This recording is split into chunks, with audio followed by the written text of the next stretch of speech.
আসসালামু আলাইকুম সম্মানিত ভিউয়ার্স, জমি ও বাড়ি বিক্রির চ্যানেলে আপনাদের সবাইকে জানাই স্বাগতম। সম্মানিত ভিউয়ার্স, আজকে আপনাদেরকে 5 শতকের একটি বাড়ি দেখাবো। আর এই বাড়িটির অবস্থান হচ্ছে গাজীপুর জেলার কালিয়াকৈর থানা বারুইপাড়া। দেখতেই পাচ্ছেন আশেপাশে বেশ ঘনবসতি, বড় বড় ভবন।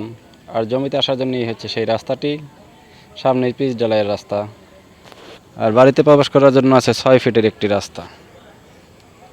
আর এই জমিটি বা বাড়িটি 5 শতক জমি সহ বিক্রয় করা হবে মাত্র 35 লক্ষ টাকা। যারা অল্প দামে এরকম বাড়ি খুঁজতেছেন তারা এটি এসে ভিজিট করতে পারেন। এবং এখানে রুম ভাড়া চলে, কারণ আগে দেখতে পেলেন পাশে বড় বড় ভবন অবস্থিত। তো যাদের প্রয়োজন বা পছন্দ তারা অতি শীঘ্রই যোগাযোগ করতে পারেন। ধন্যবাদ।